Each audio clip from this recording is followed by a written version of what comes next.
इस मंच innovation of the social awareness and activities, सामाजिक जागरूकता एवं क्रियाकलापों ने, जैसा कि आयोजक ने हमें निर्देश दिया है, इस मंच की स्थापना का क्या उद्देश्य है। मैं बस इसी पर आपका ध्यान आकृष्ट करना चाहूँगा। इसके पूर्व मैं यहाँ फिर से एक बार जितने भी विद्वान हमारे अतिथिगण हैं, मैं उनका एक बार फिर हार्दिक अभिनंदन करता हूँ और आपसे निवेदन करूँगा कि इनका जोरदार ताली देकर उन विद्वानों का हम लोग हार्दिक अभिनंदन करें।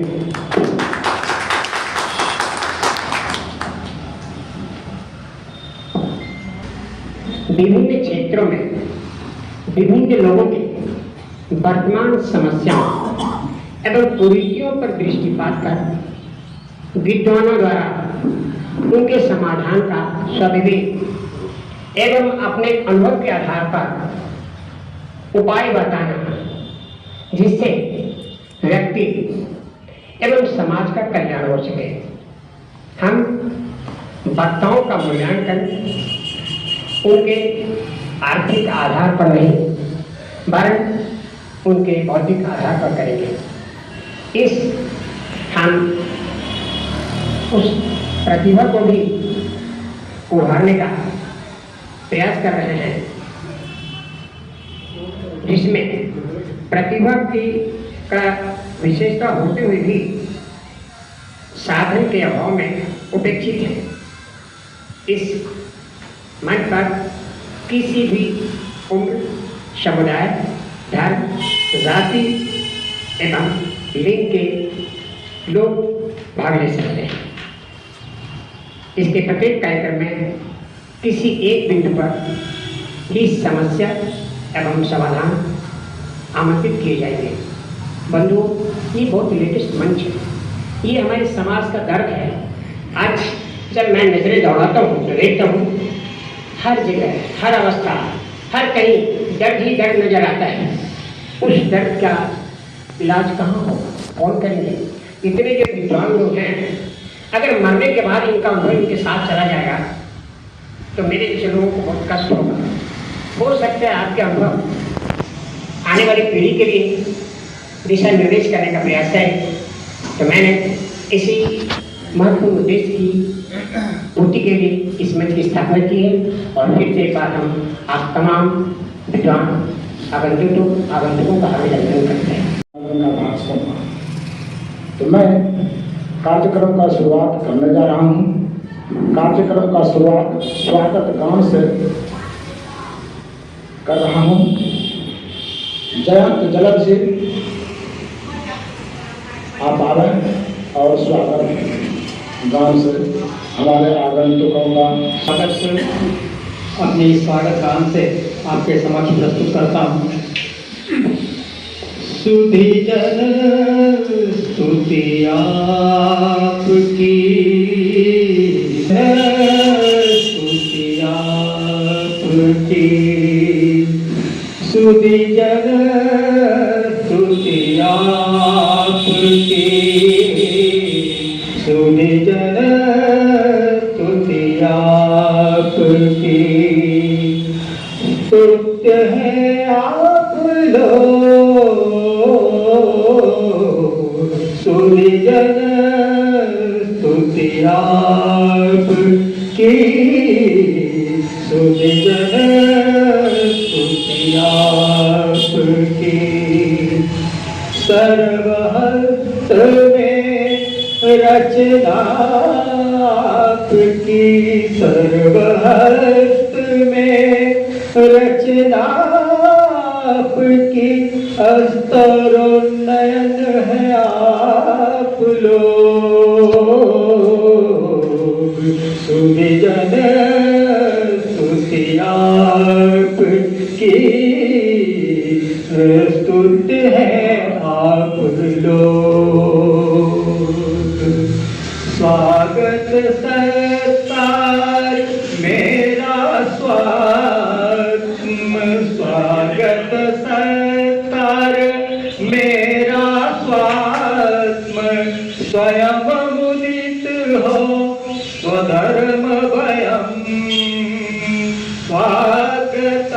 स्वागतं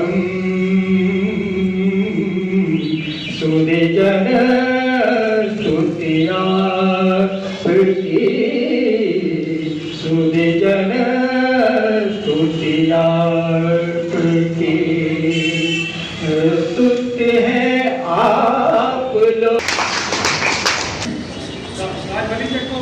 उस बाल कलाकार को आमंत्रित करता हूं, साहित्य का साथ का काव्य पाठ करे आकर, साहित्य का साथ का पाठ करे आकर, हे सत्यदेव सुताले सुमन हार कह दिया हार। मंदिर मस्जिद जा जाकर, मंदिर मस्जिद जा जाकर कर रहे शांति तलाश, यथा सुख शांति यही उपलब्ध है, यथा सुख शांति यही उपलब्ध है। आ जाए साहित्य के पास, आ जाए साहित्य के पास, आ जाए साहित्य के पास। कविता है काशी मक्का मदीना, कविता है काशी मक्का मदीना, जो कटे सदा इसका साथ, जो कटे सदा इसका साथ। अध्ययन कर ले शांति मिलेगी, अध्ययन कर ले शांति मिलेगी, समृद्धि बढ़ेगी बहराज।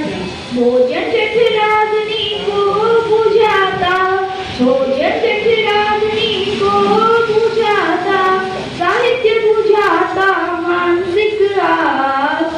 बचपन झूलता है पालना में, बचपन झूलता है पालना में, खिलता है जीवन का बाग, खिलता है जीवन का बाग। बुढ़ापा अर्घ्य जीवन ऐसा, बुढ़ापा अर्घ्य जीवन ऐसा, लाठी भरी यूं टहले टहले, बुढ़ापा विज्ञ जीवन वैसा, बुढ़ापा विज्ञ जीवन वैसा। साहित्य से यूं बहले बहले, दोनों का अपना अपना अस्तित्व है, दोनों का अपना अपना अस्तित्व है, अपना अपना है स्थान। एक तो सिर्फ चलने में सहायक, एक तो सिर्फ चलने में सहायक, दूसरा बनता व्यथा निवारक। सर्वोत्तम साहित्य का साथ पूरी कर देता है सभी आश, पूरी कर देता है सभी आश। यथा सुख शांति यही उपलब्ध है, यथा सुख शांति यही उपलब्ध है।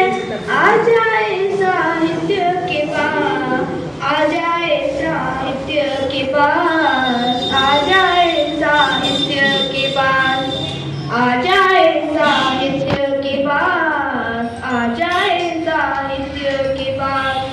मंदिर मस्जिद जा जाकर, मंदिर मस्जिद जा जाकर कर रहे शांति तलाश, यथा सुख शांति यही उपलब्ध है, यथा सुख शांति यही उपलब्ध है।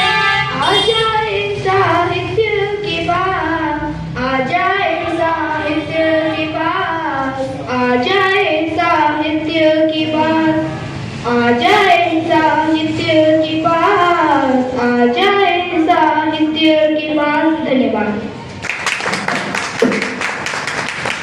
प्रवीण मंच पर आए आप, हे रचनाकार प्रवीण।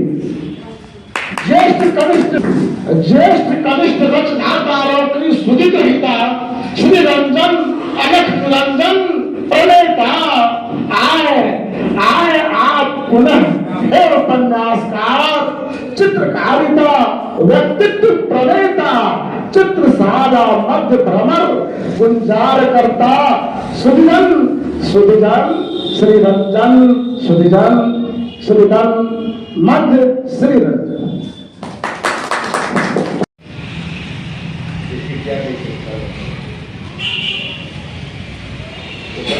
का अर्थ है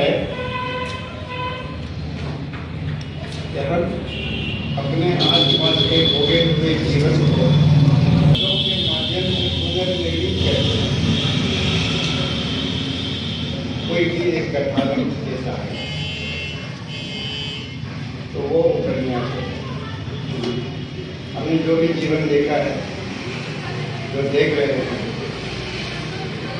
और जो हमारी संवेदना से जिस रूप में ग्रहण कर रही है, उसे किसी कथानक के रूप में जब हम चित्रित करते हैं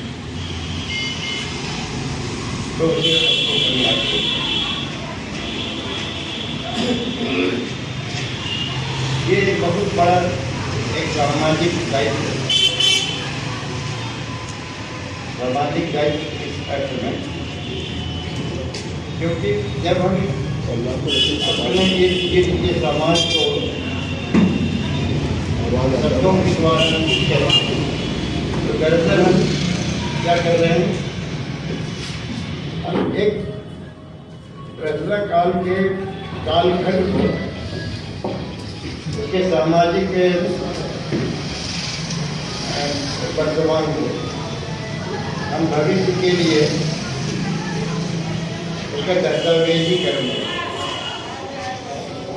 जब हम गोदान पढ़ते हैं तो 1930 के दशक का जो सामाजिक चित्र था, तो सामाजिक उपन्यास के माध्यम से आज अगर 2022 में हमने कोई उपन्यास की रचना की है, कर रहे हैं, तो आने वाला जो वक्त है वो इस समय के क्या सामाजिक स्थिति थी, कैसे लोग थे, क्या जीवन शैली थी, उसको जान पाए।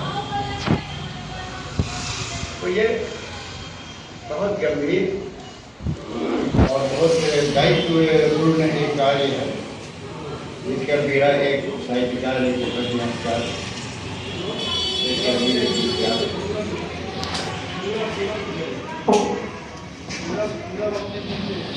अब हमारे देश में जितनी भाषाएं हैं,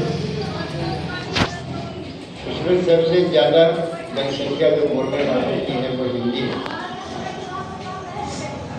और जो सबसे कम पाठक है साहित्य के, वो दुर्भाग्यपूर्ण तथ्य ये है कि वो हिंदी में। हिंदी साहित्य को पाठक वर्ग बहुत छोटा लगता है। ये किसी बंगाल में नहीं है, बांग्ला साहित्य में नहीं, साउथ के भाषाओं में जाइए तो वहाँ भी ये किसी वहाँ पे पाठक वर्ग बहुत है। इसका जो प्रभाव लेखकों पर हिंदी के रचनाकारों के, पहला प्रभाव ये, हिंदी का कोई भी रचनाकार, कोई भी उपन्यासकार, कोई कवि, वो लेखन को अपनी जीविका बनाना,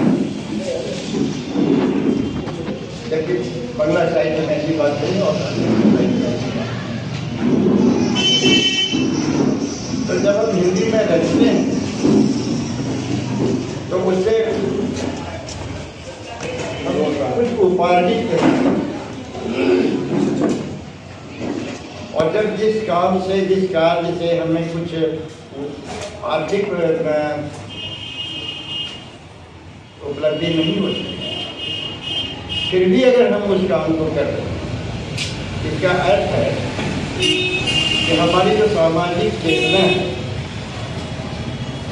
हमारा जो हमने जीवन लिया है, जो मनुष्य का जो संवेदना हमने आई, उस संवेदना को अभिव्यक्ति देकर अगर हम प्रसारित करते हैं, तो उस साहित्यिक चेतना के बदौलत हम रचना करते हैं, लिखते हैं और अपनी पूंजी से उसको छपाते हैं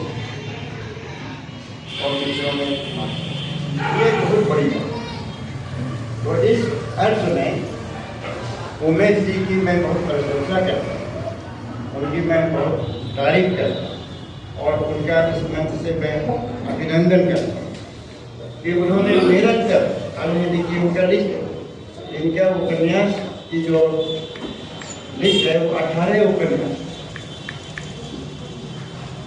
अच्छा, और 19 से इन्होंने अपना नाटक वगैरह ये सब लिख दिया। और इधर आपकी व्यक्तिगत का काम वगैरह जो है, तो ये वकालत करते हुए अपने परिवार को भरण पोषण करते हुए इतना बड़ा साहित्यिक सामाजिक जिम्मेदारी निभा रहा है, ये बहुत अभिनंदन। अब 5 मिनट हो गया।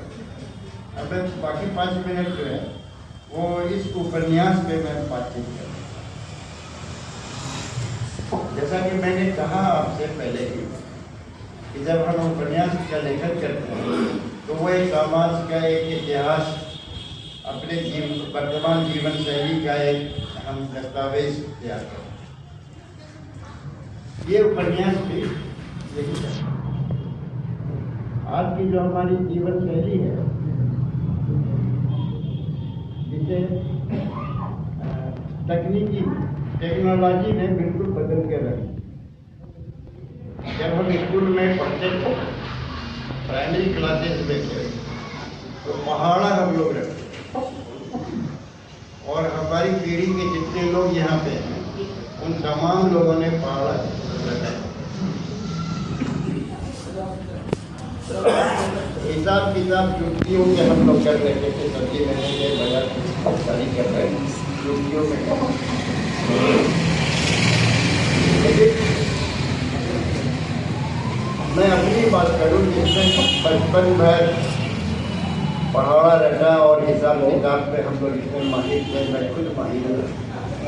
तो आज जब मेरे सामने में कोई चीज चला आता है, जब भी मेकअप कर लो, जरा देख लो सही दिया नहीं दिया, तो मुझे भी मोबाइल निकालना पड़ता है। मोबाइल निकाल के कंप्यूटर का हेल्प में लेता हूँ और 2-4 मैंने जो रखा था पहाड़ा वो अब मैं भूल गया।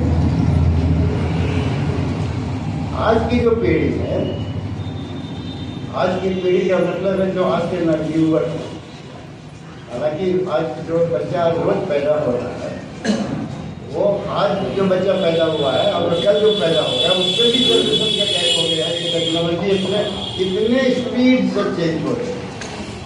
आज जो भी अविष्कृत हो रहा है वो आज का अखबार है, आज के अखबार का समाचार है, और अखबार हर रोज पुराना हो जाता है।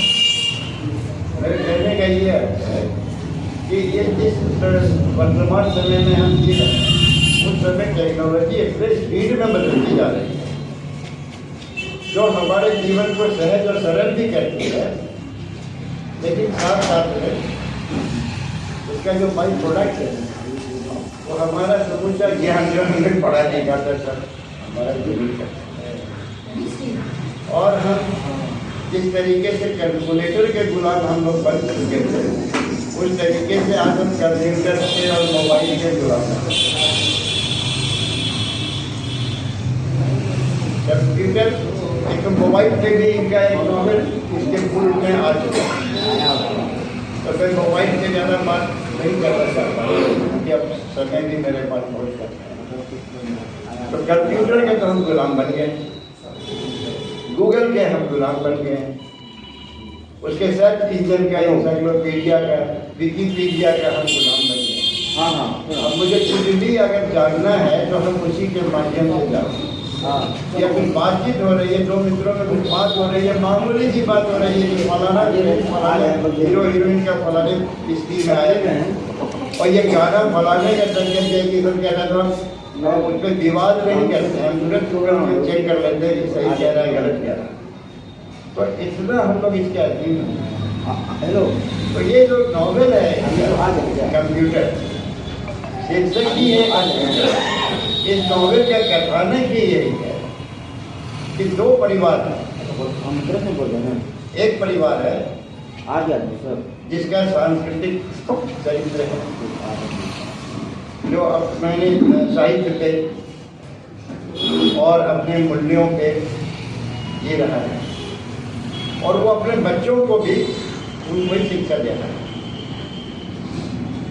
और कहता है कि भाई कंप्यूटर का इस्तेमाल करो, ये जो नई टेक्नोलॉजी है इसका सहारा लो जरूर, लेकिन इसके अधीन मत चले। तुम अपनी जो पढ़ा लिखा तुम्हारा है वो उसे भूल मत। अगर तुम कंप्यूटर के सहारे कुछ काम करोगे तो एक एप्लीकेशन भी लिखना होगा, तो वहाँ पर रेडीमेड जो फॉर्मेट है उस पर जाओगे और वो तुम्हारा एप्लीकेशन दे दिया, तुमने क्या मामला है वो ड्राफ्टिंग करके। तुम इस काबिल भी नहीं रहोगे कि तुम पढ़ने लिखने के बाद, ग्रेजुएशन करने के बाद, मास्टर डिग्री लेने के बाद में तुम खुद से एक एप्लीकेशन तक लिख सकते। तो खुद को इतना पंगु मत बनो। वो अपने बच्चों को इस तरीके से सिखाओ। एक दूसरा परिवार है जो इसका जैसा हो, और वो बड़ा ऐश्वर्यशाली परिवार, और उस परिवार में पैसा है, तो जहाँ पे पैसा है वहाँ पे बहुत सारा गुण और अमूल साथ साथ उसका भाई लगता ही जाता है। जो थाना है वो भी उसके अंदर में है, उसके पैसे के इन्फ्लुएंस में। जो और भी दूसरे वर्ग के लोग हैं, जो उसकी मानसिकता वाले लोग हैं, वो भी लीकेज एरिया में ये दो जो अलग अलग ग्रुप है, और दोनों के कई लोग हैं, इन लोगों में क्लैश होता रहता है। वो जो क्लैश होता है, जो द्वंद है, वो द्वंद जब और भी आगे बढ़ जाता है, और घटनाओं का गुंफन इस उपन्यास में आप देखिए। सैकड़ों छोटी घटनाएं हैं जिससे ये कथानक निश्चित होती है, और ये द्वंद चलता है, और अंत में इसका जो निष्कर्ष आता है वो बताना मेरे लिए इसीलिए उचित नहीं है, क्योंकि फिर आप इस उपन्यास को पढ़िएगा तो आप इस उपन्यास को मुझे समीक्षा की बात मुझसे समीक्षा की गई है, और मुझे बड़ी खुशी लगी है कि आप इसकी समीक्षा करें। और अब शायद मेरे पास में 2 घंटे तो मैं 2-4 बातें कहना। पहली बात तो ये कि इस उपन्यास का काया 450 पृष्ठ तक हुए, लेकिन ये इतना रोचक है कि जब आप इसे पढ़ना शुरू करेंगे तो आप बिना इसे समाप्त किए आपको मुक्ति नहीं मिलेगी। तो उपन्यास की जो पहली कसौटी है वो है उसकी रोचकता, वो इस उपन्यास की दूसरी कसौटी होती है उत्कंठा। आगे क्या हुआ, आगे क्या हुआ, आगे क्या हुआ। ये जो उत्सुकता है जिस उपन्यास में नहीं है तो उस उपन्यास को लोग पढ़ेंगे नहीं। तो इस कसौटी पे ये उपन्यास तो आना पास रहता है, क्योंकि जब आप इसको पढ़ना शुरू करते हैं तो आगे क्या घटेगी, आगे क्या होने वाला, आगे क्या होने वाला है, इस जाल में आप इस तरीके से उलझ जाएंगे कि बिना कंप्लीट नॉवेल को पढ़े आपको चैन नहीं। तो इस 2 कसौटी पे ये उपन्यास बिल्कुल तीसरी कसौटी उपन्यास है कथानक की विश्वसनीयता। कन्विंसिंग है कि क्या कपोल कल्पित है, या समाज में जो हम देख रहे हैं जो घटित हो रहा है उसका ये पक्का मिरर है, या कि केवल जो हमारी कल्पना का भाव। जब आप इसे पढ़ेंगे आप देखेंगे इसके में जो चित्रित है जितने पात्र हैं तमाम पात्र आपको अपने परिचित लगे, चाहे आपका बेटा है, बेटी है, स्टूडेंट है जो पढ़ रहा है, जो मोबाइल पे कर रहा है, जो कंप्यूटर पे कर रहा है। आप देखेंगे ना, ये तो मेरे घर में भी यही बात है, मेरे इर्द गिर्द में यही हो रहा है। जब खाने की कहानी सुनेंगे, थानेदार की जो प्रवृत्ति है उसको देखेंगे, उसके बोलने का जो लहजा है आप तो देखें, नहीं अपने कोतवाली में भी तो यही है। अगर आपका अनुभव कर दिया है खाने का तो आपको लगेगा कि नहीं ये तो बिल्कुल मेरा ही अनुभव है जैसे उपन्यास। तो विश्वसनीयता जो है किसी भी यथार्थवादी उपन्यास, यथार्थवादी साहित्य की सही और अगर वो रियली पे खरा होता है तो वो उपन्यास। अब प्लॉट हमने बता दिया है, निष्कर्ष जो उपन्यास का कथानक है वो मैं बताऊंगा। इसके शीर्ष पे थोड़ी सी बात, जरूरी बात जो कह देना, आपने जितना भी उपन्यास पढ़ा हो, जितना भी नाटक आपने पढ़ा हो या फिल्मों का स्क्रिप्ट आपने पढ़ा, तो सबका अपना अलग अलग क्राफ्ट है। जब आप नाटक देखते हैं तो नाटक में एक संकेत रहता है कि भाई ये दृश्य है, ये स्थल है और ये पात्र है, और उसके बाद आप देखते हैं कि संवादों का सिलसिला शुरू हुआ। ये नाटक का सिलसिला। जब आप उपन्यास पढ़ते हैं तो उसमें ऐसी कोई बात नहीं है, उसमें बस वो या तो नैरेटिव उपन्यास होता है या जो घटना घटित हो रही है उसे घटित होते हुए दिखाया जाता है। ये तो है उपन्यास। फिल्म स्क्रिप्ट क्या है?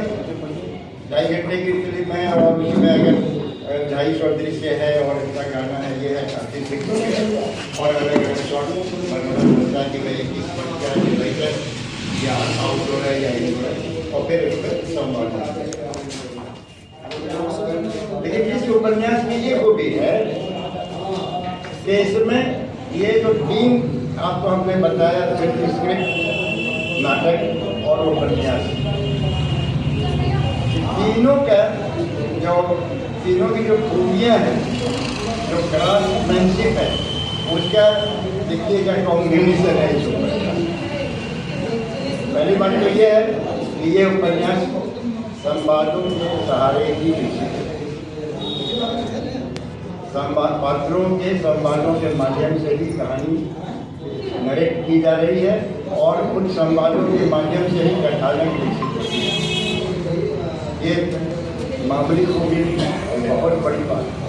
इसके लिए बहुत समझ लेखन वो समझ है। और नाटक की क्या की गई है कि इसमें जो भी आप देखिएगा 71 तो इसमें वो इंगित कर दिया गया है कि ये जो चलने वाला है दृश्य क्या है हम लोग, और उसके बाद वो सब बात सिलसिला शुरू हो जाता है। तो ये जो शिल्प है इनका, जो क्राफ्टमैनशिप है, ये मौलिक है। इन्होंने एक नई मौलिकता को जन्म दिया है उपन्यास में, ये बहुत बड़ी बात है। तो मैं इसकी तारीफ करूँ क्योंकि मैं भी उपन्यास लिखता हूँ, मैं भी कहानियाँ लिखता हूँ, और ये कितना कठिन है परिवार को देखते हुए, बच्चों को संभालते हुए, गृहस्थी को संभालते हुए और समय निकाल करके साहित्य की रचना करना। ये जो करता है वो कोई व्यक्ति अगर अपना पूरा जीवन, जैसा कोई का लिख है, आप देख रहे हैं कि इन्होंने अपना जीवन साहित्य के लिए किस तरीके से समर्पित कर दिया है। तो न केवल इनकी रचनाओं का, इनकी कृतियों का, बल्कि इस रचनाकार का भी अभिनंदन। और मैं अपने वक्तव्य को समाप्त करते हुए इनके अभिनंदन के साथ ही अपनी बात को कूद पड़े साहित्य यज्ञ में, डालने समिधा बहुत तेरा, डालने समिधा बहुत तेरा। विनय कुमार जी से आग्रह है वे मंच पर। आप तमाम विद्वान समीक्षकों एवं आलोचकों का हार्दिक अभिनंदन करता हूँ। परंतु मैं विज्ञान का छात्र रहा हूँ, किंतु हिंदी के प्रति मेरी रुचि रही है। मैं ज़्यादा वक्त मैं अपने अपनी वाणी को अपने सामने रख रहा हूँ। हमारे विद्वान समीक्षक श्री रंजन कुमार जी ने बहुत अच्छी अच्छी बातें आपके सामने रखी। अब मैं अपनी मौलिक बातें आपके सामने रखना चाहूँगा।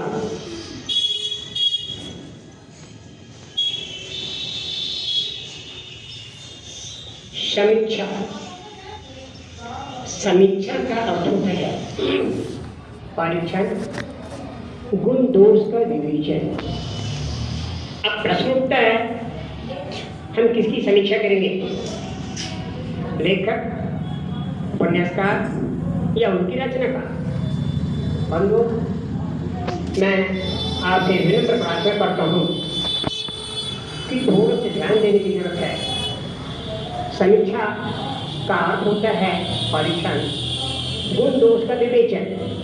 अब यहाँ प्रश्न उठता है, हम उपन्यासकार या उसकी कृति लैपटॉप, कंप्यूटर, डेस्कटॉप की का होता है कल्पित और लंबी कहानी जो अनेक पात्रों एवं घटनाओं से युक्त होता है।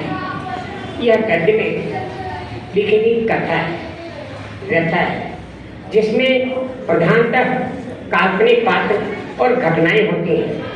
किंतु मैं इस उपन्यास के जो विशिष्ट बता दूँ, इसमें जो भी पात्र हैं वो स्थानीय है, जीवंत है, काल्पनिक नहीं। यह जीवन का अत्यंत विस्तृत और विशद दर्पण होता है।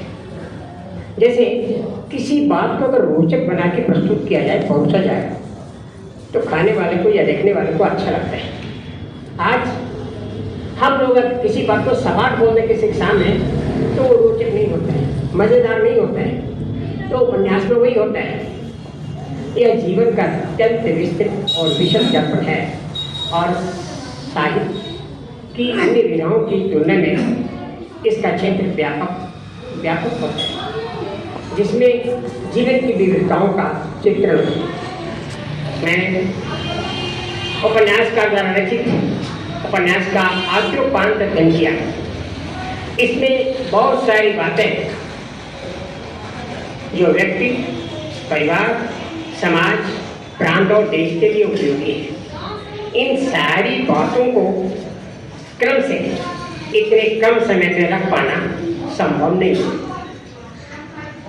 मेरे लिए तो नहीं है, हो सकता है आपके लिए।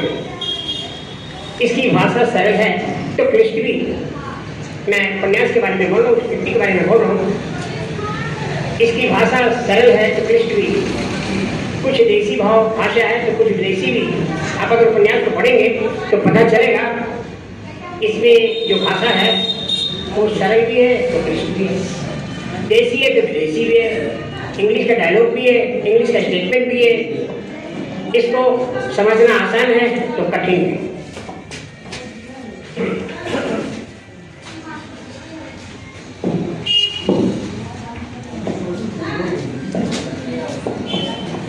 मैं आज दैनिक भास्कर समाचार पत्र पढ़ रहा था। उसके पृष्ठ 8 पर मेरी नजर ठहरी। लिखा था, नारायणपुर के जवाहर नवोदय विद्यालय नगरपाड़ा में 3 दिवसीय पुस्तक मेला शुरू। पुस्तकों से दोस्ती करें, मिलेगी सफलता प्राचार्य। ये मेरा स्टेटमेंट नहीं है, ये भास्कर में जो छपा उसकी बात कर रहा हूँ। और मेरे उपन्यास का भी यही बात सही है कि भैया कंप्यूटर, डेस्कटॉप, लैपटॉप को थोड़ा सा दूर करो और अपने दिल और दिमाग पर विश्वास करो कि तुमको बहुत आगे ले जाएगा। यही बातें हमारे उपन्यासकार ने कही है। अब कितना सही है कितना गलत है, आप मेरे जज हैं, मैं आपको जज बनाता हूँ। फैसला आपको करना है। आप इस दौर से गुजरते हैं, आपको भी चिंतन करना है, आपको ये सोचना है। कंप्यूटर, डेस्कटॉप एवं लैपटॉप एक मशीन है। कंप्यूटर, डेस्कटॉप एवं लैपटॉप एक मशीन है जिसमें दिमाग नहीं होता। दिमाग तो मानव के पास होता। थोड़ा सा ध्यान देंगे आप। कंप्यूटर, डेस्कटॉप एवं लैपटॉप एक मशीन है, इसमें दिमाग नहीं होता। दिमाग तो मानव के पास होता है। अब इसका सदुपयोग दुरुपयोग या उपयोग ही नहीं करना, यह तो हमारे ऊपर निर्भर करता है।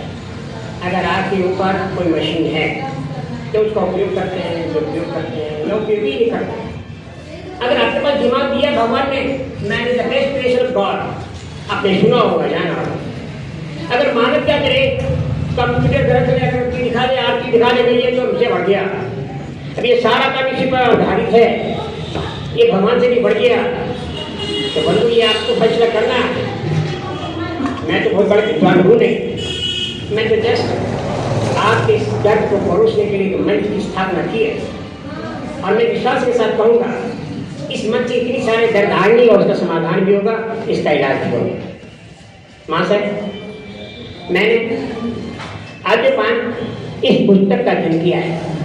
इसमें व्यक्ति, परिवार, समाज, प्रांत, सरकारी कर्मचारी, पदाधिकारी एवं सरकार के लिए बहुत महत्वपूर्ण बातें कही गई हैं।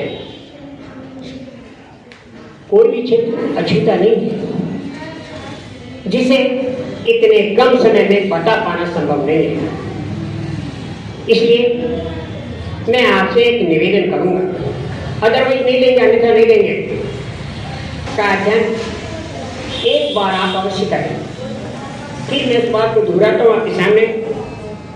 इसमें जितनी भी बातें आई हैं, व्यक्ति, समाज, परिवार, अधिकारी, पदाधिकारी, सरकार के लिए, उसको इतने कम समय में हमको तो बांध दिया 10 मिनट में, और जाते जाते काम में बोल भी गए, कुछ बढ़ा भी सकते हैं।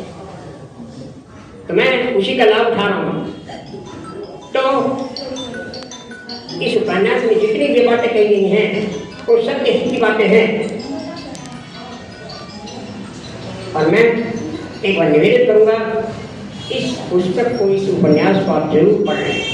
हमारे पूर्व समीक्षक ने कहा, अगर आप पढ़ना शुरू करेंगे, अगर इसका मजा आएगा तो खाना पीना छोड़कर पढ़ते चले जाएंगे। समझो, कुछ बिंदुओं पर मैं आपका ध्यान आकृष्ट करना चाहूंगा जो मूल भाव है इस उपन्यास का। क्योंकि मुझे दोबारा समय नहीं मिलना है, इसलिए मैं बता रहा हूं। पहला, इसमें कुछ ऐसे पात्र हैं जो स्थानीय हैं, जैसे सत्संग नाम, ये एक विद्वान है, पति और काबिल डायरेक्टर भी हैं। कृषि कृष्णा रानी उनकी पत्नी है। शिवराज या राजरंग सुपुत्र है इनका। सृष्टि कुमारी सुपुत्री, दृष्टि कुमारी भी सुपुत्री। दौलत चंद्र मिश्रा, नाम से ही आप समझ रहे होंगे कि ये कैसे नाम है, कैसा चरित्र होगा आज समाज के। जिसके पास भी दौलत होगा वो कहीं न कहीं नर्क का मूल होगा। दौलत चंद्र मिश्रा अनिल पिता, कलेजा कुमार उनका पुत्र।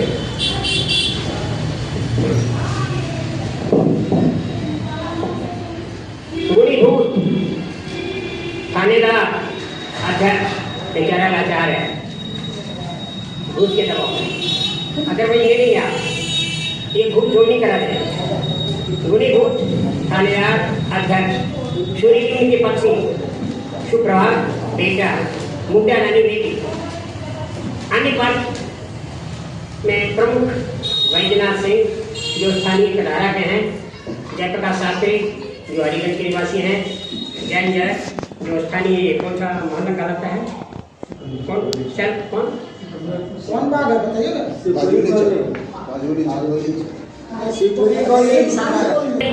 चरित्र हैं, जो पात्र हैं, ये सब जीवन से ही आपके सामने बोल रहा है। लेकिन जब उपन्यास के जो पात्र होते हैं वो जीवन से नहीं होते, काल्पनिक होते हैं। रचनाकार की विलक्षण प्रतिभा है कि इसे उपन्यास की जो रचना की है, जीवन पात्रों पर एक।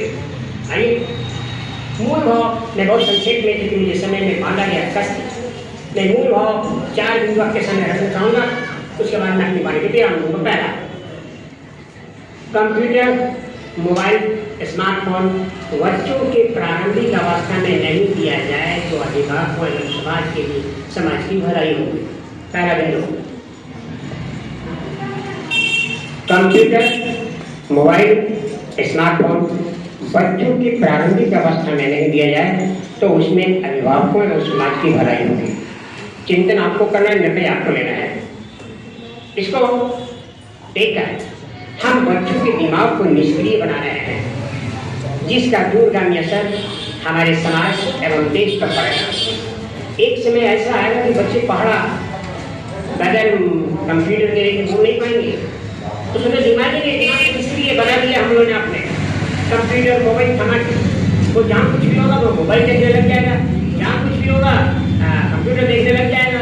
लाइन देंगे तो पता चलेगा पापा लाइन नहीं है, रिचार्ज नहीं हो जाएगा, पापा ने रिचार्ज नहीं किया, हम कैसे आपको भाड़ा बनाएंगे, कैसे इसका फॉर्म निकाल करेंगे, तब आपको पता चलेगा ये इससे दर्द है। दूसरा बिंदु है इसका उपयोग व्यावसायिक लोग की जरूरत पड़ने पर करें तो अच्छा है, क्योंकि व्यवसाय में इसकी जरूरत है। और एक बात कहने से याद रखें कि ऐसी व्यवसाय है जिससे दूसरे को नुकसान नहीं हो। आप भी व्यवसाय कर रहे हैं और दूसरा ही कर रहे हैं, अगर वो आगे बढ़ रहा है तो आपको अदरवाइज नहीं लेना चाहिए। ये पंक्ति है, अगला बिंदु है मेरा न्यायिक कर्मचारी, पदाधिकारी, प्रशासनिक, न्यायिक पदाधिकारी, सरकार अपने कर्तव्य का पालन पूर्ण निष्ठा, ईमानदारी, मेहनत एवं निष्पक्ष होकर करे तो हमारे समाज और देश का सही विकास। मैंने सबको समीक्षा है, हमारे लिए उपन्यासकार ने समीक्षा है, मैं तो उनकी बातें आपके सामने रख रहा हूँ ब्रीफ में। कहाँ कहाँ उनकी नजर है, दूरदृष्टि है। आज हमारी पीढ़ी बर्बाद हो रही है, आप लाचार हैं। अगर बच्चा जिद मचा दे तो आपको लाचार होकर देना पड़ेगा। अंतिम एक बिंदु हमारा, दीदी लेखक के बारे में ज़्यादा नहीं बोलना चाहूँगा, उपन्यास करना ज़्यादा नहीं बोलना चाहूँगा, क्योंकि कोई सी बात किसको अदरवाइज लग जाएगी ये कहना मुश्किल है। अंतिम बिंदु है शादी ब्याह की जटिलताओं को आसान बनाए रखने के लिए रूढ़िवादी परंपराओं, कुरीतियों, दहेज से ऊपर उठकर योग्य वरवधु को विवाह बंधन में सजाने का प्रयास किए निर्देश दिया है। ये उपन्यासकार ने दिया। आज जो शादी ब्याह की जटिलता है वो नीचे मार लगा हुआ है, खाएगा कितना जूठा पड़ेगा, कुछ ऐसे देखे चले जाएंगे। अगर उसको गरीब आदमी को देखिए देखा तो पेट भर जाएगा। क्या है हमारी परंपरा, तो देखिए उपन्यासकार का दर्द कहाँ पर है। मैं अंतिम पंक्ति बोलते हुए और ये भी कहा योग्य वरवधु को सजाने का प्रयास करें, दहेज के अभाव में उसको दरकिनार मत कीजिए। बस सर्वदा व्यक्ति, परिवार और समाज हित में होगा। इसी वक्तव्य के साथ मैं आपके वाणी को विराम देता हूँ और आपसे अगर नहीं किया कोई ऐसी बातें हो रही तो क्षमा भी मांगते हुए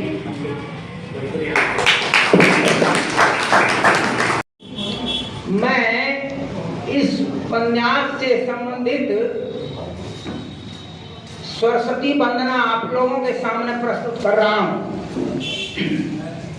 हे मैया शारदे तू कहाँ हो, हे मैया शारदे तू कहाँ हो, आ जाओ आ जाओ आ जाओ, फिर से आकर धरती पर अज्ञानकार मिटा दो, फिर से आकर धरती पर अज्ञानकार मिटा दो, आ जाओ आ जाओ आ जाओ, हे मैया शारदे तू कहाँ हो। दृष्टा संस्कृति ने लूटा, पढ़ना लिखना है छूटा, आदत बिगाड़ रहा है सबकी, अल्पज्ञता कोरा बढ़ता रहा।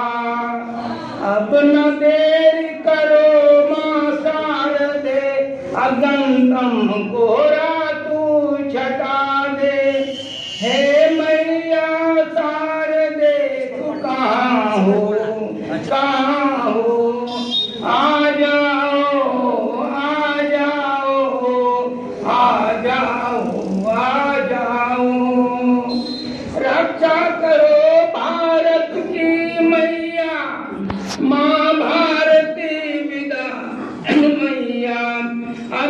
ज्ञानियों की टोली जगी है, दृष्टाओं की गुंज हटा दो। हे मैया शारदे तू कहाँ हो, तू कहाँ हो, तू कहाँ हो? आ जाओ, आ जाओ, आ जाओ। लोकतंत्र की मालिक है जनता, लोकतंत्र की मालिक है जनता। रोज रोज उन्हें ही ठगता, मारे पीटे उन्हें ही देखो, मारे पीटे उन्हें ही देखो। लाठी उनकी तो अब फेंको, धीरज पर आँच न आए। अज्ञानता उनकी हटा दो, अज्ञानता उनकी हटा दो। हे मैया शारदे तू कहाँ हो, हे मैया शारदे तू कहाँ हो? आ जाओ, आ जाओ, आ जाओ। धन्यवाद। आपके सामने बैनर के माध्यम से उपस्थित है, जिसका नाम है पुस्तक का कंप्यूटर, डेस्कटॉप और लैपटॉप। इसकी कथा वस्तु, उपन्यास की कहानी आपके सामने पूर्व के वक्ताओं ने रख दी है। उसे फिर से दोहराना मेरे लिए समय को खोना होगा। उससे अलग हट करके कुछ बातें मैं आपके सामने रखना चाहूँगा, और वो ये है, संभवतः मेरा यह ख्याल है कि आपको कुछ मेरे ये प्रस्तुति में, समीक्षा के प्रस्तुति में कुछ नवीनता लगेगी। सबसे पहले तो मैं ये कहना चाहूँगा कि पुस्तक जो छपी है उसका प्रारंभ, उसमें जो लेखक ने अपना विचार दिए हैं, उन विचारों के अंतर्गत पुस्तक का प्रारंभ होता है कंप्यूटर के ज्ञान से। शुरू में लेखक ने कंप्यूटर के बारे में कुछ बताया है कि इसकी उत्पत्ति कब हुई, सबसे पहले इसके जनक कौन थे, कंप्यूटर कितने प्रकार के होते हैं, आदि आदि की व्याख्या की है। लेकिन चूंकि लाइब्रेरी साइंस का टीचर होने के नाते उसमें एक विषय आता है इंफॉर्मेशन साइंस। उसका पूरा नाम है पुस्तकालय विज्ञान और इंफॉर्मेशन साइंस, यानी सूचना विज्ञान। और सूचना विज्ञान आज के समय में कंप्यूटर को लेकर के चल रहा है।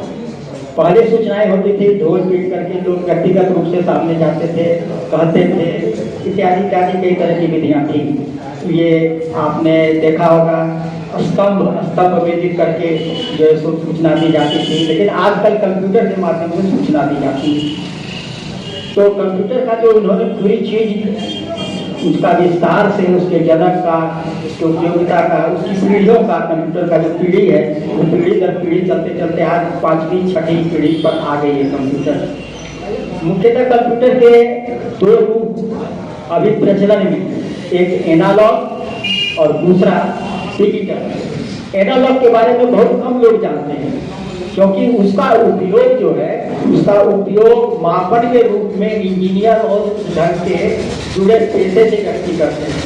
लेकिन डिजिटल कंप्यूटर जो है वह आमतौर पर प्राय हर कोई जानता है, क्योंकि उसका व्यवसाय से, शिक्षा से और भी कई चीज़ों से जुड़ा हुआ है। और ये कंप्यूटर जो डिजिटल है यह भी दो प्रकार का है, एक डेस्कटॉप और एक लैपटॉप। डेस्कटॉप का मतलब हुआ ऐसा कंप्यूटर जो डेस्क पर रख करके उससे काम किया जाएगा। और दूसरा है जो मैंने आपको बताया लैपटॉप। लैप का अर्थ होता है गोद, और लैपटॉप का मतलब हुआ कि उसको गोद में रख के आप काम कर सकते हैं, समेट करके कहीं भी ले जा करके काम कर सकते हैं। जबकि डेस्कटॉप को उठा कर साथ में है, और उसमें है कि कृपा करो हे सरस्वती, बारी बारी मैं जाऊँ, दृष्टा न बनाओ मुझको, अध्ययन से मेह लगाऊं, विनय यही करूं हे मैया, आराधना थोड़ी न भुलाऊं। इसका एक पंक्ति जो है दृष्टा न बनाओ मुझको, अध्ययन से नहीं लगाओ। यह पंक्ति यह स्पष्ट रूप से हमारे सामने ये जो शीर्षक है उपन्यास का यह हमारे सामने लाता है। क्योंकि जब कंप्यूटर पर मोबाइल पर हम जाते हैं तो हम लेखनी से वो भी उंगली के माध्यम से टाइप के माध्यम से करते हैं, लेकिन उससे ज्यादा हम दृष्टा बने रहते हैं। लैपटॉप में भी दृष्टा बने रहते हैं, मोबाइल में दृष्टा बने रहते हैं, विभिन्न तरह के ऐप के माध्यम से खाली हम देखते ज्यादा है और उसका लेखन के रूप में प्रयोग बहुत ही कम करते हैं। और अध्ययन से ये लगाओ, अध्ययन से नहीं तो आजकल दिनों दिन घटता जा रहा है, बिल्कुल घटता जा रहा है। जब तक पुस्तक थी हमारे उम्र के जितने लोग यहाँ हैं और जो नौजवान हैं वो यदि अपने दादा दादी से पूछे तो उन्हें पता लगेगा कि हम लोग को कितनी कड़ी मेहनत पढ़ाई में करनी पड़ती है। पढ़ाई का ये अंदाज भी हो गया है कि हम लोग पढ़ते थे उसका 2 2 2 4 2 6 और वो भी वेद गुरु जी के वेद की मार खाकर। और आज की पढ़ाई क्या है, 2 1 जा चलेगा, हमको भीतर नहीं घुमाना है, भीतर नहीं लाना है, तुमको नहीं रखना है। 2 1 जा 2, 3 1 जा 3, सबको क्या करें, आज किसी को नहीं करें जा। ये पढ़ाई है, ये अध्ययन है। इसके बाद मैं बात करना चाहूँगा कि इस पुस्तक में कुछ कथोपकथन के संवाद जो है वो आपको महाभारत और रामायण के दृष्टांत को ग्रहण करते हुए सामने लाया गया है, संवाद बनाए गए और इन संवादों के माध्यम से यह बहुत ही रोचक, बहुत ही सुंदर ये उपन्यास बन गया। जैसे एक उदाहरण हम आपको अध्याय 10 पृष्ठ 59 से एक डायलॉग को सुना करके पुष्टि करना चाहेंगे हम अपने वक्तव्य में। इसमें है सहस्त्रार्जुन और दुर्योधन की नकल करने वाले दुष्टों की संख्या दिन ब दिन बढ़ती जा रही है वृद्धि, और इसलिए विनष्ट कर दी। और महादेव का शिष्य परशुराम अवश्य ही प्रकट हुए। परशुराम ने इन दोनों का खास करके सहस्त्रार्जुन का वध किया, तो यहाँ पर कोई परशुराम अवश्य ही उत्पन्न होंगे। सहस्त्रार्जुन और दुर्योधन जैसे ऑनलाइन लेखक और अध्ययन करने वालों का सर्वनाश करेंगे।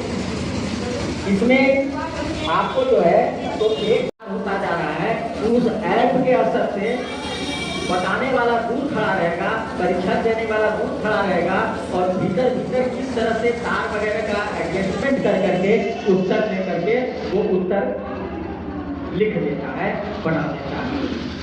उसके बाद हम खुद एक पात्र के रूप में जो इसमें है, तो हमसे जो है तो कुछ बातें बड़ी मजेदार ही करवाई गई हैं और कुछ प्रेरक संवाद दिए गए हैं मेरी पात्रता को। इसमें से एक मैं आपके सामने रखूंगा, अध्याय 32 पृष्ठ 184 का। उसमें है कि विवेकी महापुरुषों को समझना, विवेक बाजार में नहीं दिखते हैं। इसमें इस पंक्ति को पढ़ने के बाद मेरे चेहरे में एक बात आई, प्रेम न हाट बिकाय, राजा प्रजा यही रुचे, शीश डेढ़ ले जा। उसी तरह से बाजार जिसे हर कोई खरीदने विवेक एक पलड़े पर रख दिया जाए और दुनिया के दौलत चंद्र जैसे समस्त धनवान की दौलत को दूसरे पलड़े पर रख दिया जाए तो भी उसकी बराबरी नहीं कर सकता। इस तरह से इस पुस्तक में अनेक चीज समाहित किए गए हैं। साथ ही साथ इसमें कुछ साहित्यिक चीज जैसे विरुदावली, काव्य गीति, मुहावरों का प्रयोग, उसके बाद दुर्भिक्ष सवैया कविता इत्यादि डाले गए हैं। ये सब रोचकता के लिए डाले गए हैं और इस तरह से यह बहुत ही रोचक है। अब जाते जाते एक बात मैं आपको बता दूं, भविष्य के संकेत की ओर ले जाते हुए कि आज कंप्यूटर और मोबाइल एक ऐसा साधन है कि बच्चों से बचने के लिए माँ के लिए अस्त्र के रूप में उपयोग आ रहा है। दूसरी, यह विद्यार्थियों को अपने पुस्तक के अध्ययन से, पुस्तकालय से दूर करता जा रहा है। इससे पुस्तकालय की जो महत्ता है वो नष्ट होती जा रही है। और बड़े होने के बाद जब माँ से बच्चा दूर होता है तब स्थिति को याद कीजिए कि क्यों दूर हो रहा है, जबकि आप शुरू में ही बच्चे में संस्कार डालते हैं कि तुम दूर रहो। आए दिन मैंने गाड़ियों में आप देखते होंगे कि बच्चा दूध नहीं पीता है, माँ मोबाइल के आगे चला देती है, मोबाइल देखते हुए बच्चा तुरंत गप गप गप गप दूध पीने लगता है। तो इस तरह से हम किस तरह से आपस में दूर होते जा रहे हैं, ये सारी बातें, इससे संबंधित और भी कई तरह की बातें लैपटॉप, मोबाइल और डेस्कटॉप के माध्यम से हमारे समाज में, हमारे परिवार में जो आती जा रही हैं कठिनाइयाँ, दुष्प्रवृत्तियाँ, उसको जो है सो इस पुस्तक में और भी ज़्यादा दर्शाया गया है। धन्यवाद। जो स्कूल की शिक्षिका हैं वो आ गए मंच पर और अपना वक्तव्य रखें। बहुत बहुत आभार मिस जी का। और सभा की गरिमा से विभूषित परम आदरणीय सभापति महोदय, उपस्थित विद्वत्तजन, यहाँ जितने भी लोग बैठे हुए हैं सारे लोग विद्वान हैं, बहुत अपने अपने मन में अनेक प्रकार की कलाकारों से, अनेक अनुभूतियों से भरे हैं। ज़्यादा तो मैं समय नहीं दे पाई, लेकिन जितना देर से मैं यहाँ पे हूँ मैं बहुत ही डीपली गहराई से ये चीज़ समझ रही हूँ, देख रही हूँ। इन्होंने अपना सारा जीवन हम इस सेवा प्रतिष्ठान में 2013 में हम ज्वाइन किए थे और साल भर तक हम यहाँ माधुरी जी के सानिध्य में हम काम किए थे। फाइनेंशियल का मेरा काम था। फिर हम सबौर में मनोरमा देवी पब्लिक स्कूल रानी तालाब सबौर में मैं 10 साल तक मैं वहाँ पे अवस्थित रही। फिर वहाँ से मुझे एशियन आवासीय ज्ञान निकेतन में अभी मैं वहाँ पे मतलब वहाँ पे अभी उपस्थित हूँ, कार्यरत हूँ। मुझे बहुत ही अच्छा लगा। पिछले बार भी एक बार हम अपनी बेटी के साथ यहाँ पे गांधी जी साहित्य प्रतिष्ठान में प्रदर्शनी में आए हुए थे, जिसमें गांधी जी पे एक बहुत ही सुंदर काव्य संयोजना थी, बहुत ही अच्छा लगा था और उसमें हमारी बेटी को फर्स्ट प्राइज मिली थी। तभी से हमको यहाँ पे बहुत ये रोचक विषय लगता है। साहित्य से हम भी जुड़े हुए। मेरा नाम रेखा कुमारी है, मैं मंदरोजा की रहने वाली हूँ और मुझे साहित्य से बहुत बचपन से ही रुचि है। मैं हर जगह पे बढ़ चढ़ के भाग लेती हूँ और यहाँ तक लाने का बहुत बड़ा श्रेय हमारे विनय जी का है, हमारे जीजा जी है और हमारी बहन जो बहना है, बड़ी सिस्टर है, हमारे बहन के समान है, वो माँ के समान है, जो है वो हमारी अनिता मैडम है। उनके लिए एक जोरदार तालियां जरूर हो जाए, क्योंकि यहाँ तक लाने का उनका पूरा योगदान है। मैं आशा करती हूँ कि वो हमें जहाँ भी मतलब हमें प्रदर्शन किए हैं, मार्गदर्शन किए हैं, वहाँ पे मुझे बहुत ही अच्छा लगा है। पिछले बार भी कुछ निःशुल्क यहाँ पे राजयोग के बारे में बताया गया था। वहाँ भी 13 दिनों का वहाँ पे एक दिवसीय 13 दिनों का वहाँ पे ट्रेनिंग थी, उसको भी मैंने किया। बहुत ही अच्छा लगा ये प्रोग्राम।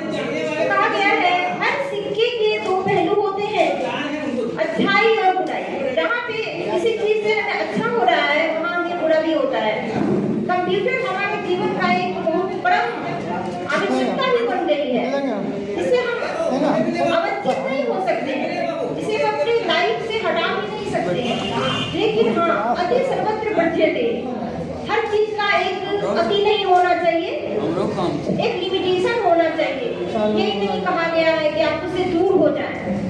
ये कहा नहीं जा रहा है कि आप लैपटॉप को उससे प्रयोग में लाइए या फिर उसका प्रयोग मत कीजिए, ऐसा नहीं कहा जा रहा है। लेकिन ये बात बिल्कुल दिल और दिमाग तक रखना है कि बच्चे इससे खास करके जो बाल्यावस्था का जो 1 साल और 22 वर्ष के लिए जो भी होता है, ये बहुत ही नाजुक दौर होता है। मौका मिलता है कोई संडे कहा गया है कि कच्चे बांस को अगर हम जिस प्रकार से तोड़ देते हैं तो वो उस प्रकार से मुड़ जाता है, लेकिन वही बांस अगर वो पक जाता है, बड़े हो जाते हैं, इसलिए कि दूसरे संडे को टूटने के सिवाय दूसरा कोई चारा नहीं होता है, कल गुल्ली वो घुसा टूट गई। ही जाता है। इसलिए कहा गया है कि ये कंप्यूटर का जो हम लोग का जनक है, वो आज हमारे जीवन में कंप्यूटर दिमाग हो गया है, हर चीज कंप्यूटराइज हो गया है। जैसे कंप्यूटर से हमारी बैंकिंग का कार्य, हमारे अस्पतालों से धड़ल्ले से घर घर काम होने जा रहा है, रोगियों का इससे इलाज हो रहा है, या अनेक प्रकार के उद्योगपति जितने भी हैं वो ये लैपटॉप की बदौलत से और कंप्यूटर के द्वारा वो अपना काम बहुत ना ध्यान जरूर रखना है कि बच्चों से इसे दूर रखें। एक समय आता है जो हर चीज उसे जरूरत का दिया जाता है। जैसे हमारे बच्चे अगर 9th और 10th क्लास में हो जाते हैं, उस समय उसकी जानकारियाँ, विशेष जानकारी, एक विशेष ज्ञान के लिए कंप्यूटर हमको देना बहुत जरूरी हो जाता है। तो इसलिए हम कह रहे हैं कि किसी भी सिक्के के दो पहलू हैं, वो अच्छाई है तो बुरा है, और बुरा है तो अच्छाई भी है। और इस कंप्यूटर उपन्यास से हम तो ज़्यादा नहीं पढ़ पाए, लेकिन 298 पेज में है, ये महापुरुषों जागो जगाओ, हे महापुरुषों जागो और नियति को सुधारो, अपने नियति को सुधारो। कहता है हम बदलेंगे युग बदलेगा, हम सुधरेंगे युग सुधरेगा। अगर हम ही बदल नहीं पाए तो हमारे जनरेशन को क्या बदल पाएंगे? जब हम ही नहीं सुधर पाए तो हम अपने बच्चे को क्या सुधार पाएंगे? इसलिए किसी को सुधारने के लिए पहले खुद को समेटना पड़ेगा, खुद को सुधारना पड़ेगा। तो इसी संकल्प के साथ संकल्पित होंगे आज सारे लोग यहाँ पे बैठे हुए हैं, और बहुत ही अच्छा लग रहा है कि हमारे पुस्तक समीक्षा का संगोष्ठी बहुत ही अच्छे से यहाँ पे बहुत सारी जानकारियाँ मिली कि मिंकी जो है बहुत सारे नाटक और बहुत सारे काव्य संग्रह भी किए हैं। मैं इनसे बहुत पहले, आज 2013 में मिली थी, लंबे अरसे हो गए इनसे, और बहुत सारे यहाँ से मैं बुक भी ले गई हूँ, बहुत सारे नाटक, बहुत सारे उपन्यास में पढ़ी, बहुत अच्छा लगता है इनका। और बहुत पतली सी किताब को मैं ले गई हूँ, और बखूबी बहुत ही अच्छा है। खास करके महात्मा गांधी से संबंधित यहाँ पे बहुत सारे छोटी छोटी पुस्तकें हैं, जिसमें क्विज का एक प्रोग्राम हुआ था यहाँ पे। अक्सर यहाँ पे प्रोग्राम होती रहती है, लेकिन मुझे पता नहीं होता है क्योंकि मैं भी कार्यरत हूँ और हम अपने कामों में बिजी रहती हूँ। हाँ, किसी से पता अगर चलता है तो मैं वहाँ जाने के लिए छुट्टी नहीं हूँ। तो इसी शब्दों से मैं विराम लेती हूँ। आप लोगों का बहुत बहुत शुक्रिया, धन्यवाद। जब जब धरा विकल होती, मुसीबत का समय आता, किसी भी रूप में कोई महामानव उतर आता। आज उमेश भैया हमारे बीच बहुत बड़े कार्य कर रहे हैं, बहुत बड़े कार्य है ये। अगर एक पेज किसी को अपने बारे में लिखने के लिए कह दिया जाए तो वो 2 घंटा लगा देंगे, लेकिन इतने उपन्यास को लिख देना कोई मामूली सी बात नहीं है। ये सरस्वती माँ काफी विराजमान है, ये विद्वता का एक बहुत बड़ा मिसाल है। थैंक यू, धन्यवाद। प्रसून पंकज समारोह में विराजे, सुरभित करे सरसिज ध्वनियों से। श्रद्धा हो तो ऐसी महती ही परिशुद्ध कर दे मुक्त, परिशुद्ध कर दे मुक्त कर दे कथन।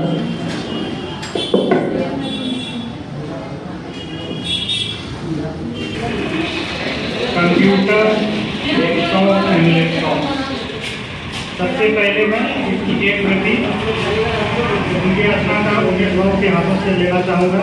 उमेश बाबू मंच आए। पुस्तक का विमोचन बार मैं अंग समाचार से जो संपादक आए हुए हैं उनको विशेष रूप से कहता हूँ कि मेरे इस वाणी को आप अवश्य वीडियो पर भेजेंगे कि आज एक ही व्यक्ति विद्वान हमको मिला पुरुष में, और दूसरी महिला विदुषी मिली रेखा जी, जिन्होंने 2 बातें कह डाली। आज तक किसी व्यक्तित्व को यह हिम्मत नहीं हुई थी कि लोकार्पण के दिन या समीक्षा, पुस्तकीय समीक्षा के दिन कोई भी व्यक्ति किताब खरीदे। आज अगर पंकज प्रसून किताब खरीदने की हिम्मत करता है आपके व्याख्यान से, आपके व्याख्यान से, आपके व्याख्यान से। तो इन्हें कोटि सा धन्यवाद कि ऐसी ही व्यक्तित्व की आज जरूरत है। आज आप बहु भोज में जाते हैं तो पहले से ही लूंगा चोली लाऊंगा। और जैसे अभी उन्होंने बताया कि जैसे बहु बोल के क्या होता है, समय की बर्बादी होती है, पैसे की बर्बादी होती है, समय की बर्बादी होती है, लोगों में जागरूकता भी नहीं फैलता है। अगर इस प्रकार का समाज में अगर बहू कोई नई बहू और नया वर्ग घर घर जाकर के कोई ऐसे माध्यम से ऐसे चीज का प्रसार करे जिससे लोगों में जागरूकता फैले।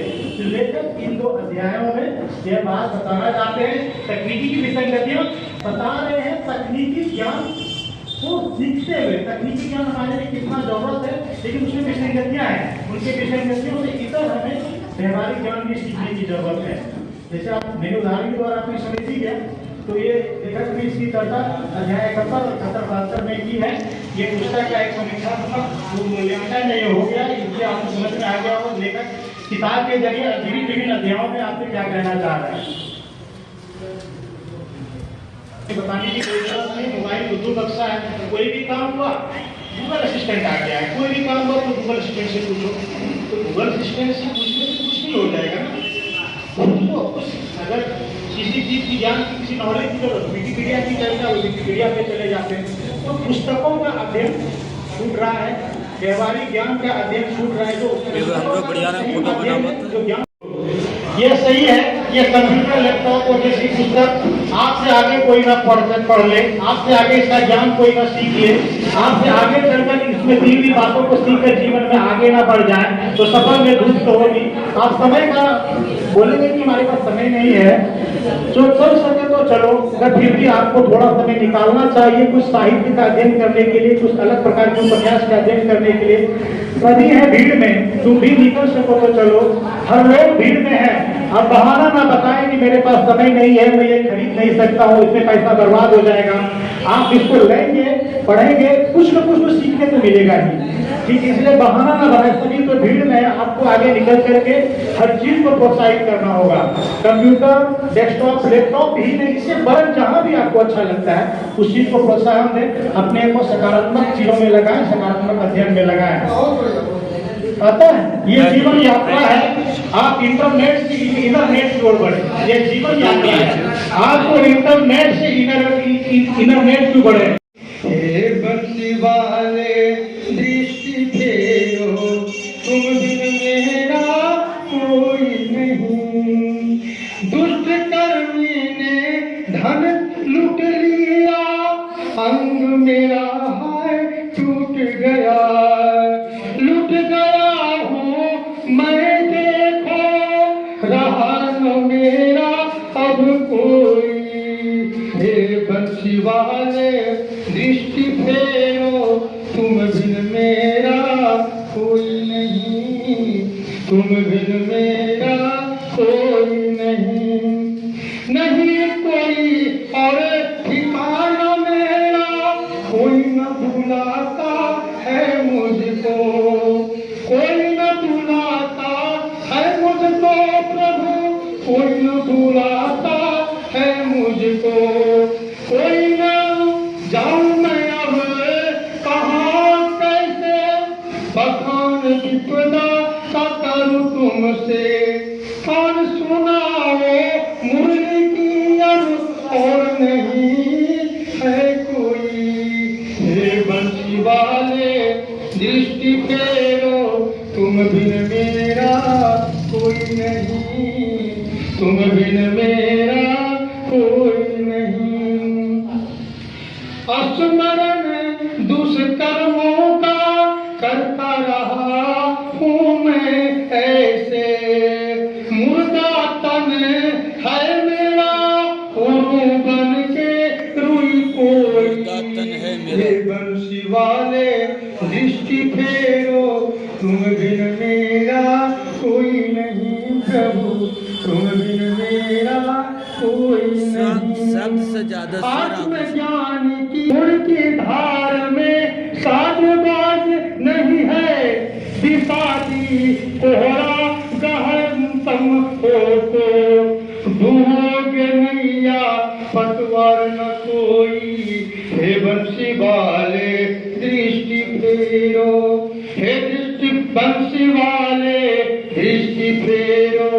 तुम बिन मेरा कोई नहीं, तुम बिन मेरा कोई नहीं, तुम बिन मेरा कोई नहीं। धन्यवाद। Lower से higher, top it top. Lower से higher, top it top. Laptop, laptop, laptop. Laptop, laptop, laptop. Laptop, laptop, laptop. Chunna Munna Munni आओ, चुन्ना मुन्ना मुन्नी आओ. Laptop से नेल लगाओ, laptop से नेल लगाओ. घंटों का मिनटों में, घंटों का मिनटों में. स्कूल कॉलेज बाजारों में, स्कूल कॉलेज बाजारों में. लोगों को आश्चर्य होता है बेटा बेटी के study top. Laptop laptop laptop, laptop laptop laptop. Laptop से ने लगाया जीवन अपना उन्नत बनाया. लैपटॉप से ने लगाया जीवन अपना उन्नत बनाया. कलम से लिखते ललवा लाल, खटवा लाल, छोटवा लाल. कलम से लिखते ललवा लाल, खटवा लाल, छोटवा लाल. फिंगर से लिखता तेजस लाल, फिंगर से लिखता तेजस लाल. अनुभवी वही कहता top. Laptop laptop laptop, laptop laptop laptop. सुंदर सुंदर गोर गोर, सुंदर सुंदर गोर गोर. फोटो बना लो खोलो पोल, फोटो बना लो खोलो पोल. भूले सहारा लिखना छोड़ा, भूले सहारा लिखना छोड़ा. ऑफलाइन से पढ़ना छोड़ा, ऑफलाइन से पढ़ना छोड़ा. मन चाहा वीडियो देखो और, मन चाहा वीडियो देखो और. रखो पास हो जाओ top. Laptop laptop laptop, laptop laptop laptop. लिखने की आदत यूं छूटी, लिखने की आदत यूं छूटी. पढ़ने लिखने से हो गई छुट्टी, पढ़ने लिखने से हो गई छुट्टी. फिंगर टच कर कमरिया लचका के, नाच दिखा के गाना सुना के. लोअर हायर में ना कोई फर्क, साक्षर निरक्षर top a top. Laptop laptop laptop, laptop laptop laptop. माँ बाप को रोज थकते हैं, माँ बाप को रोज थकते हैं. दोस्त मुहिमों को जसते हैं. स्कूल जाते मोबाइल से खेलते, घर आते लैपटॉप से खेलते. इंटरनेट ने करा दिया कमाल, प्रेमी प्रेमिका के मिले हुए top. Laptop laptop laptop, laptop laptop laptop, laptop laptop laptop. धन्यवाद. बहुत अच्छा हो रहा है. पुस्तक लिखना कोई खेल बात नहीं है, उपन्यास लिखना कोई खेल बात नहीं है. इन्होंने आज तक किताबों की लिस्ट बना दी है. यहाँ से मैं देख रही हूँ कि सारी किताब की लिस्ट आपके सामने दिया गया है. और ये अगले जन्म का ही कोई शुभ कर्म का फल होगा जो इन्हें प्राप्त हुआ है. हम समीक्षा की बहुत बातें हो गई हैं और हम गांधी प्रतिष्ठान के इस प्रसार में बैठे हुए हैं. हम अपने गांधी जी को नहीं भूल सकते हैं और गांधी जी का जो सबसे प्रिय भजन है मैं उसे आप लोगों को स्मरण कराना चाहूँगी. और वैष्णव जन को तेरे कहिए तीर पर आई जाने रे. वैष्णव जन को तेरे कहिए तीर पर आई जाने रे.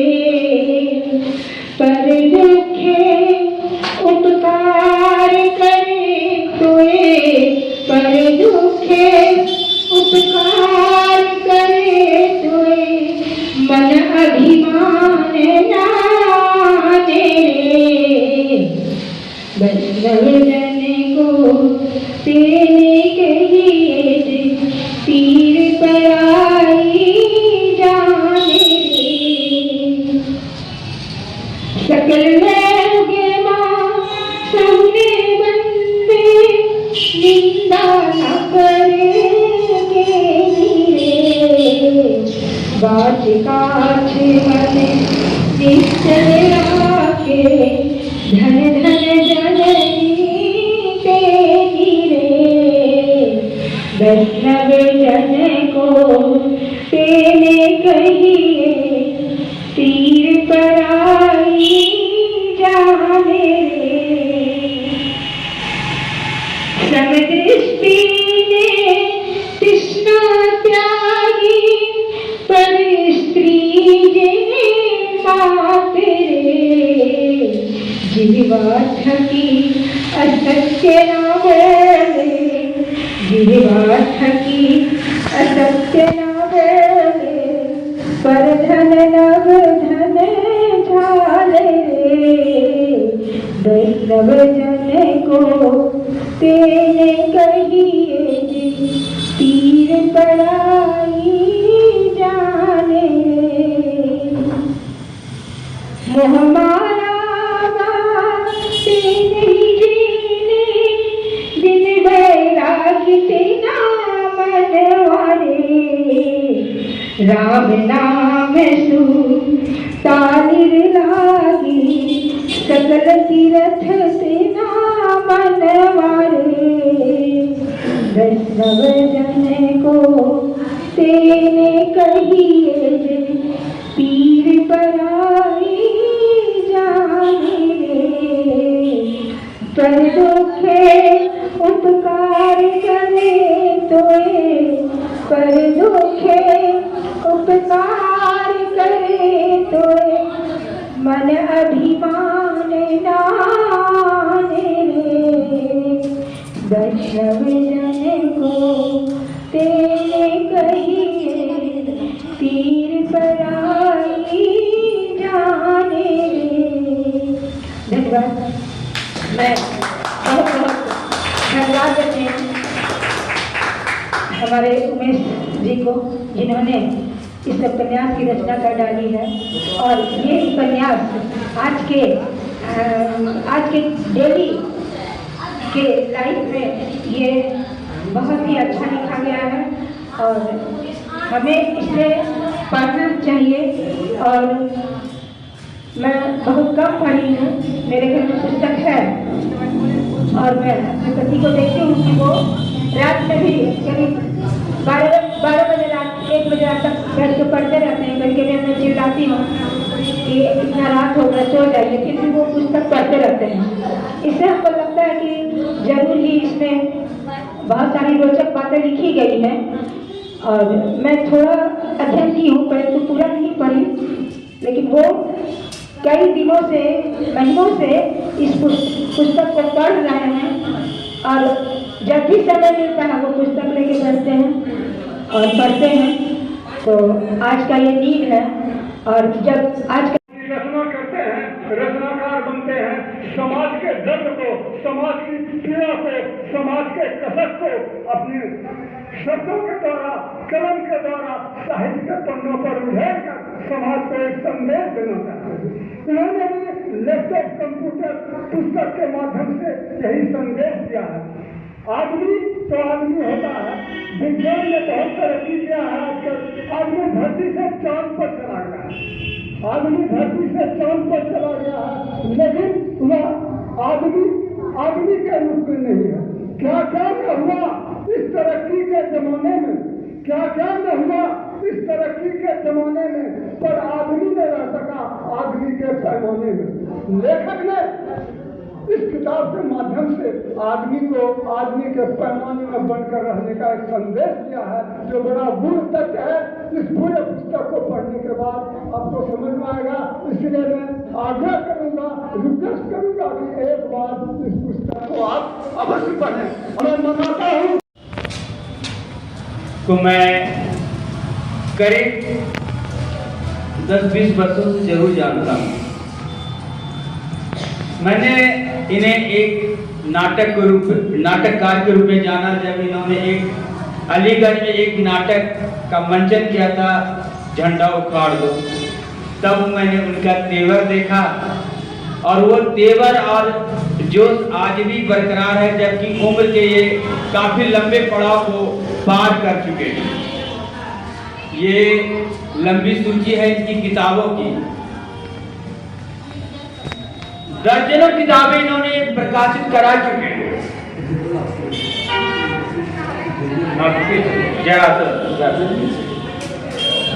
मैं स्वयं संचित कर रहा हूँ, ध्यान देंगे कि आज के युग में एक किताब निकालना मुश्किल होता है और इन्होंने दर्जनों किताबें निकाल ली, कई नाटकें, कई उपन्यास, कई कहानियां, कई कविताएं,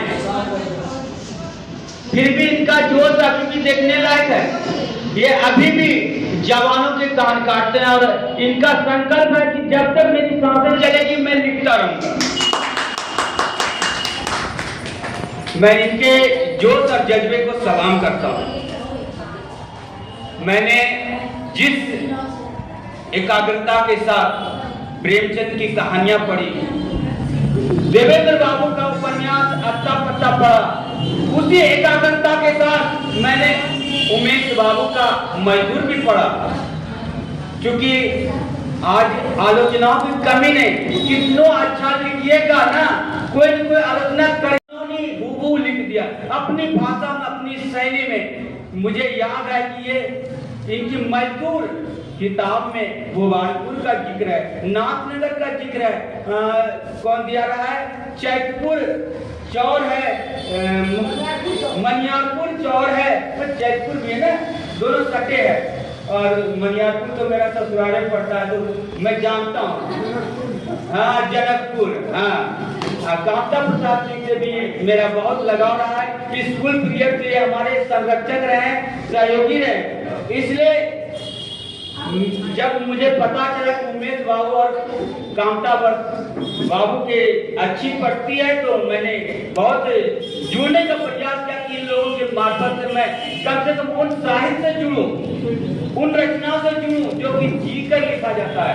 आजकल पंच सितारा होटल में बैठकर खेतों की कहानियां लिखी जाती है, होटलों में बैठकर सड़कों की कहानियां लिखी जाती है, लेकिन वो कहानी वास्तविकता के धरातल पर उतर नहीं सकती है।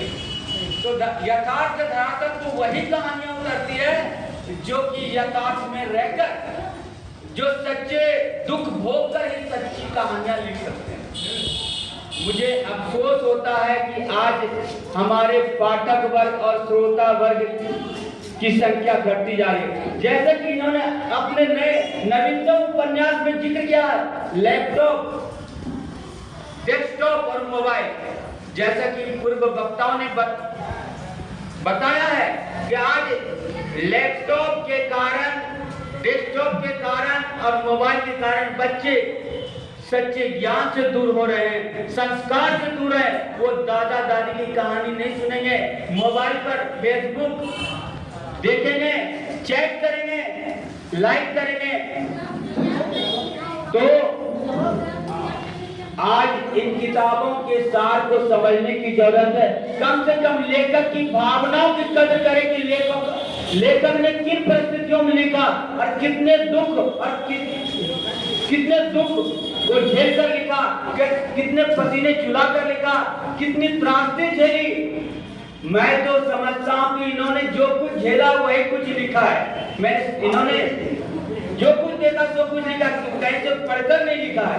तो भाई साहब आप लोग जा रहे हैं, मैं भी अपनी वाणी को विराम दे रहा हूँ। चर्चा नहीं की जाती है और मैं क्या बेंच और कुर्सी पर सुनाऊंगा जब सुनने वाले नहीं रहे तो कहते का मंच है वो जो सत्य बाबू हमारे बैठे हैं, खरबों के मंच है। तो इसलिए साहित्यकार को नहीं डरना, जिस तरह रचनाकार अकेला बैठ करके किताब की रचना करता है तो व्याख्याता भी अकेला व्याख्यान देते रहेंगे, दीवार को भी सुनने क्या कान होता है। इसलिए हमें घबराना नहीं है, लोगों को नाच देखना है, मुजरा सुनना है। जितने सही श्रोता है, सही समझदार पाठक है, हमारे संपादक महोदय बेटे हैं, इतने तो कमजोर नहीं है। इसलिए अगर बाबू आप अपने व्याख्यान को जारी रखें, कोई दिक्कत मैं बैठा हूँ, बिना बाबू बैठे हैं, संस्थापक बैठे हैं, प्लस आप भी लोग बैठे हैं। ऊर्जा बढ़ रही है, मेरे विश्वास को कायम रखा है। तो फिर भी मैं आप लोग की मजबूरी समझता हूँ, मेरे भी कुछ सीमा है और मैं दो ही बातें कहूंगा कि लेखक की कलम चलती रहे, इनकी किताबें प्रकाशित होती रही, और एक कार्यशाला जो होती है उसमें सबकी सहभागिता होनी चाहिए। ये कार्यशाला हमको बहुत कुछ सिखाती है और कुछ लोग सुनकर, पढ़कर और लिखकर ही सीखते हैं। इसलिए मैं तो समझता हूँ कि बहुत लोग साहित्यिक संगोष्ठी में बैठकर ही कविता लिखने सीख जाते हैं, बोलना सीख जाते हैं। जिनके अंदर कहानी दूर दूर तक नहीं आई, वो गोष्ठी में आकर कहानी लिखना सीख गए।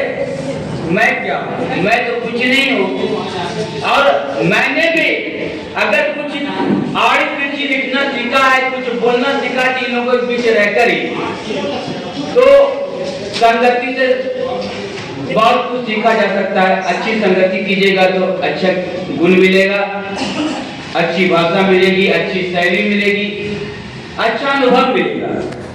तो थोड़ा सा लगता है कि वह और कुछ लोग होते तो कम से कम उनके जरिए हम गांव तक पहुंचते।